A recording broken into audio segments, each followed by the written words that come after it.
Hi everybody, welcome back to Local Level Duelist. Today, as you can see, I'm going to be profiling an Orcust deck, though it's a little bit different to the way perhaps you've seen an Orcust deck in the past. I know recently there's been some Orcust Eldritch decks running around. This is a pure Orcust control deck using the same kind of logic. I guess the big difference between the two is this deck doesn't have that longevity, I guess, that the Eldritch variant does, although it makes up for it with much stronger trap cards, because the Eldritch cards in themselves, the interruptions aren't as powerful as some of the other trap cards you could be playing. So this is a pure Orcust control variant, which I'm going to take to locals this upcoming week. So I'll show you what we are working with. Starting off with Girsu. So this is one of the best cards in the deck. Girsu is your 1-card combo into Galatea with Orcust Crescendo set. So you really want to see Girsu in your opening hand, alongside any number of other trap cards. The rest of our Orcust engine is fairly small. Playing 2 Nightmare, 1 Symbol, 1 World Wand, and I'm playing 1 Gizmek. So in this deck, obviously, what this deck doesn't really do is apply a heap of pressure with its engine as far as damage is concerned. So Gizmek just gives you an alternative search target to put a bit more damage on the board should you need it. And I'm mainly just using it for closing out games with damage. But that's it for the Orcust monsters. The last 3 monsters is just Ash Blossom. I think it's just a very strong hand trap. It covers a lot of ground, especially at my locals. I find that when I don't have Ash, I'm really missing Ash. So that's why I'm playing it. For spells, I'm playing 3 Pot of Extravagance. Now, I don't own Prosperity, which I know I've seen a lot of lists playing. I'm going to play Extravagance up this upcoming week. My extra deck has obviously been tailored to suit Extravagance. And for more consistency, I'm also playing Foolish Burial Goods. This is to send Orcust Crescendo, and effectively this gives you 6 copies of Girsu, and Girsu is the one you want to open up in your hand every time. So 3 Foolish Burial Goods, 3 Pot of Extravagance to help with consistency. Also playing some other spell cards that are disruptions, so I'm playing 2 Cosmic Cyclone, 2 Book of Moon, and then the last 2 spells are 1 Orchestrated Return and 1 Orchestrated Babble. Babble is something I have just thought about not playing at all. As this deck is focused a lot more heavily on trap cards, you don't really need to worry about interacting using the Orcust monsters on your opponent's turn. It's just there, I guess, as an alternate search target for Galatea as the game progresses, but I don't find it's really that relevant all the time. It can be useful, I guess, once the game goes on a little bit further. You can set up a symbol into Girsu play, which is nice. But otherwise, the only other application I find is sometimes you can obviously let you use your Orcust cards a little bit more, maybe in the end phase, for example. But that's it for the spells. And now this is a very trap-heavy deck, so there's a lot of trap cards. The main one being Orcust Crescendo. So this is the point of the deck is to get Orcust Crescendo set to the field. It's a negate and banish for anything, which is awesome. And then you can banish it from the graveyard to add a dark machine that's banished or in your deck to your hand. Unfortunately, it locks you into dark machines, but that restriction rarely matters. And I'm finding that I'm playing under that restriction a lot more because I am playing Foolish Burial Goods as a search for Girsu. So the only real downside to Orcust Crescendo is not being able to make something like a Link Karibo if Girsu gets stopped, which you would need to be able to do. But so far, Justin, it hasn't come up. I'm sure it will come up eventually, and it'll be annoying when it does. But yeah, that's just what I'm playing.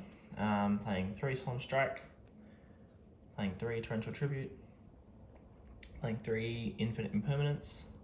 That's also another hand trap. Playing 2 Dynamiscus, 2 Ice Dragon's Prison, and then 1 Trap Trick. And that's 40 cards in total, so all the trap cards I'm playing. had a couple of test remote duels with the deck and it's operated perfectly. It's done everything it's needed to do. So I'm really looking forward to playing it at locals and seeing how it runs there. For the extra deck, 3 Galatea. Banishing this off Extravagance is unfortunate. Banishing all 3 would be the worst, but that hasn't happened yet. Playing Access Code and Topologic Zerberus as some link 4s we can go into. Playing 1 Nightmare Unicorn, double Nightmare Phoenix. My meta at my locals is a lot more favoured towards control decks, so I've opted to have the double Phoenix. Playing double Barricade Board Blocker. This card is pretty important, specifically if you open World Legacy World Wand. As a one-off, Barricade Board Blocker is really great to be able to discard that out of hand, and your normal Gearsu play can get you into Barricade Board Blocker before going into Galatea if you opt to use the token effect. So I rarely use the token effect of Gearsu, but if I open up one of my Orcust monsters that needs to be in the grave, I can go into Barricade Board Blocker by making the tokens first, and then going into Galatea after that. And Barricade Board Blocker is a dark machine, so it fits with all of our restrictions as well. The last 2 link monsters are IP and Linkaribo. If I had more IP, I'd probably play more, but even still, in the couple of games of testing that I've had so far with the deck, IP actually has not really even come up. So that's that, and I'm playing 3 Dingirsu because of Extravagance.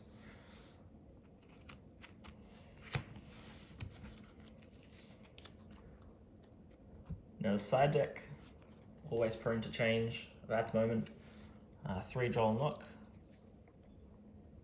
3 Dark Ruler, 2 Twin, and 1 Harpy's Feather Duster. So this plus the Cosmic Cyclone is to help with control decks as well as triple evenly matched. Now this was Nibiru. I'm going to go with evenly matched just to see how that performs. And I've been really liking Anti-Spell because the combo decks that are at my meta are often quite reliant on spells. Things like Dragon Link need their spells, and it also hits those control decks too. So Anti-Spell kind of is a floodgate that covers all those bases, and the spells aren't really as relevant in my deck either. So that's the side deck I'm playing. In theory it sounds pretty good, but we'll just see how it goes. But I'll show you a couple of test hands. It's not going to be much because obviously this is a control deck, and we'll see how many kind of disruptions we can have before our opponent's turn. Alright, so we're getting ready for test hand number 1.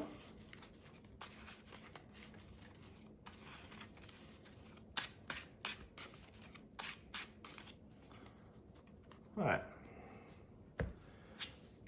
Pot of Extravagance, Orcust Nightmare, Cosmic Cyclone, and Orcust Nightmare. So this hand is obviously terrible. We are really relying on Pot of Extravagance to draw us into Gearsu, and some kind of, maybe another trap card would be ideal. So shuffle up our extra deck.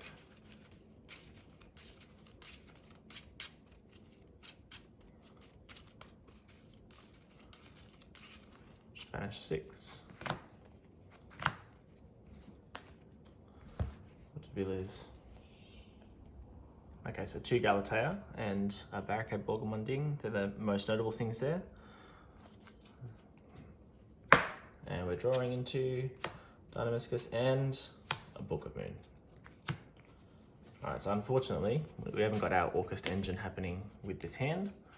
So we would obviously be setting Book of Moon, Dynamiscus, Cosmic Cyclone.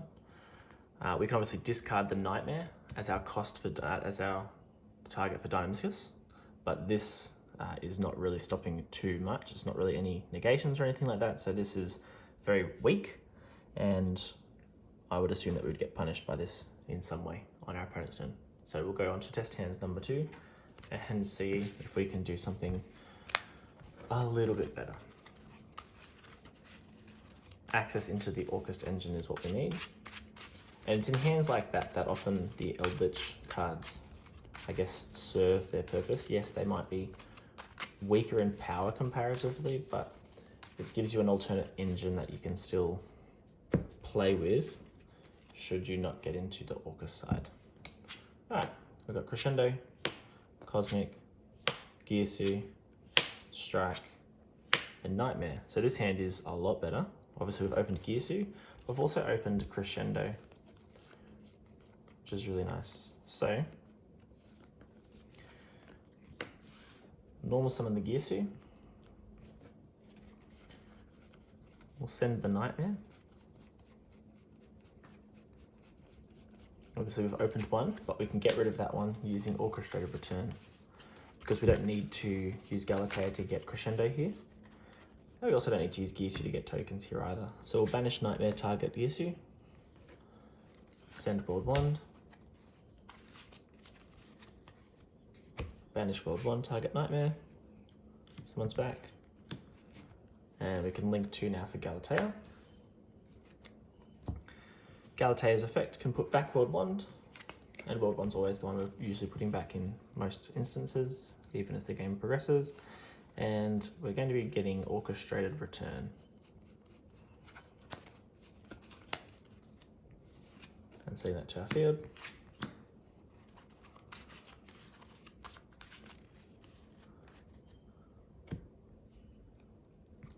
Alright, we can now activate our Orchestrated Return, get rid of our Orcust Nightmare from hand to draw 2, draw into Babel, and another Gearsu, which is fine. I mean, they're not really cards we needed. We don't need either of them because our engine recycles itself completely, so they're both kind of useless cards, but that's alright. Between the 2 strike, or the 2 hard negations here with Strike and Crescendo, we should be looking pretty good. Obviously we've got Cosmic, and there's no harm in really activating the Babel. It just means that on our opponent's end phase, we can get an additional use out of Orcust Nightmare. So we can now obviously use Nightmare in our opponent's turn to send World Legacy World Wand, and then on the next turn we can also get Symbol should our plays get stopped, so we've just got more access into our Orcust engine by having Babel on the field, and we're left with Gearsu in hand as our main normal summon. So we don't even need to banish Crescendo from our grave to search Gearsu because we've already got it. So that hand's a lot stronger. I'll quickly show you. So hypothetically, we use our interruptions. Even if Galatea dies, for example, it's not the end of the world. We can, in this instance as well with Babel, it's really nice. If they were to Kaiju Galatea, we can now, because we've got Babel, we can Nightmare for Symbol, and we can use Symbol to bring back Galatea, which means our Crescendo is live. So obviously Crescendo needs Galatea to be on the field, but by having Babel, we just get that quick effect of access back to Galatea.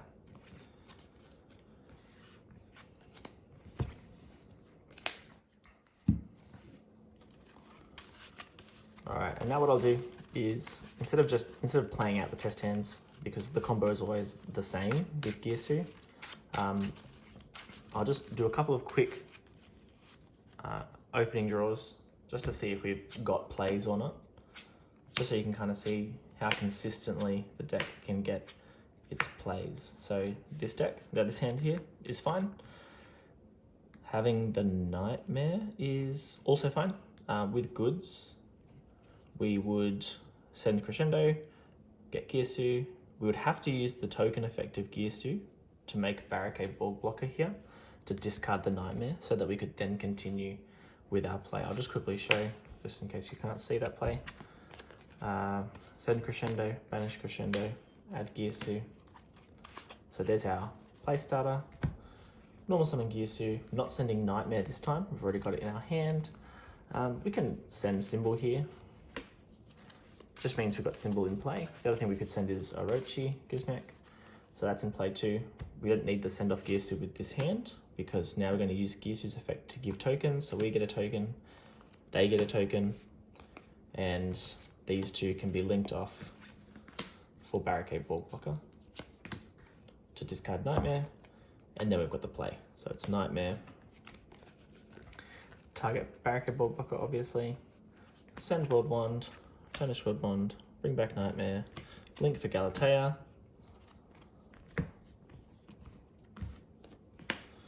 and Galatea put back World Wand to get Crescendo. And there you can see how we've unbricked our hand, or unclogged our hand there. So Gearsu is really, really useful because Gearsu just gets you into Barricade Bulk Blocker super easy. And we can set a couple of cards. In this case, I'd probably be trap tricking for something like Torrential Tribute, depending on the matchup, obviously, but we can obviously use Torrential Tribute plus Imperm as a bit of a board break. And we've got Crescendo as an insurance policy there as well. So that was pretty good.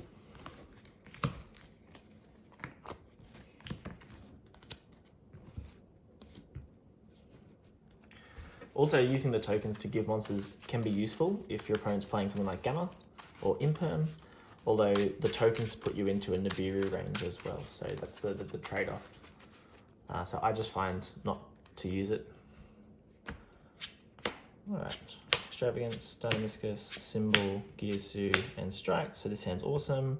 Hypothetically, Extravagance is going to draw us into Crescendo and Imperm, so this hand is insane. We'd be Gearsuing for Orchestrated Return to send Symbol, and drawing 2 more cards with all of our other interruptions. So that hand is excellent. And they're the kind of hands that we love to see. Gearsu plus just a bunch of trap cards is enough.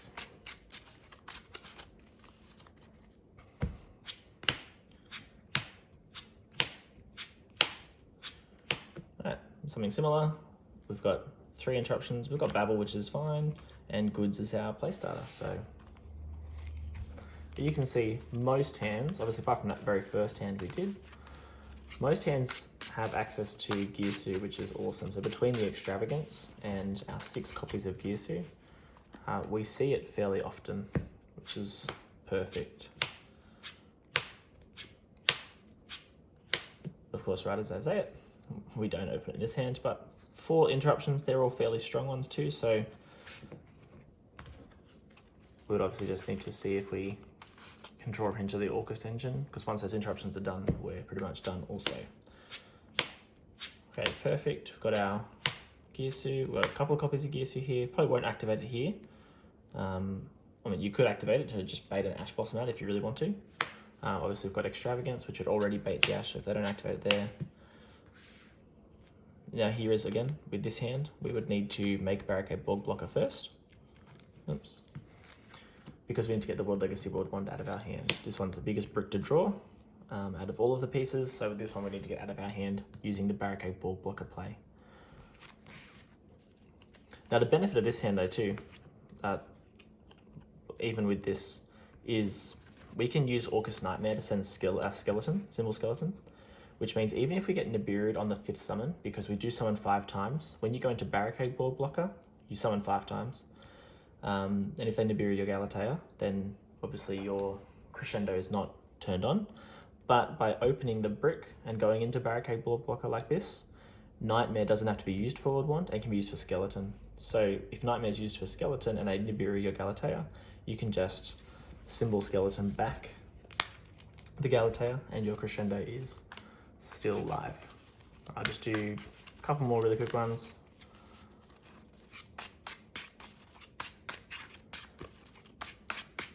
You can see that the deck is fairly consistent.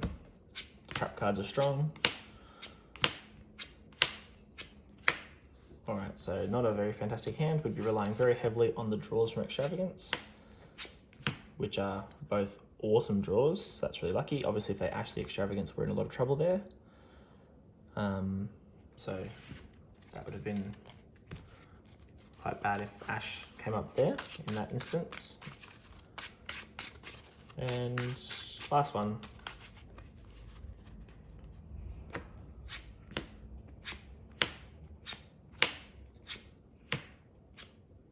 Alright, so we'll start and end on the Gearsu-less hands. Alright, so there we go, there's our 5 cards. Obviously this is 4 decent trap cards. In this case, we're probably going to trap trick for either Ice Dragon's Prison or Dynamiscus, depending on... Actually, I'd be definitely trap tricking for Dynamiscus in this hand, because we can use it to discard our Crescendo and get that into grave. So we'd be setting 4 with this, holding the Crescendo. This would be enough to stop our opponent, or at least not let us die. Trap trick for Dynamiscus. And this is where the utility of Dynamiscus discarding a card from your hand is really quite good. We can use it to discard cards that don't want to be in our hand. So then obviously Dynamiscus as our last trap. Hypothetically, all these cards would get used on our opponent's turn. And even with an open board like this, provided we survive and they don't have much in response, we can banish Crescendo, search Gearsu, and we can at least start playing the game with our Orcust cards and set up our 1 Crescendo again and keep going. But that's the deck that I'll be taking to locals this week. It's really fun to play, and I know some people don't really like control decks, but I find it really enjoyable. I love the Orcust cards, so being able to play them in some capacity again is nice. I know I've seen a couple of combo Orcust builds with Mech Knights and Earth Machines floating around, so might try them as well at some point, but this is what we're playing on Wednesday, and we'll see how it goes. Thanks for watching.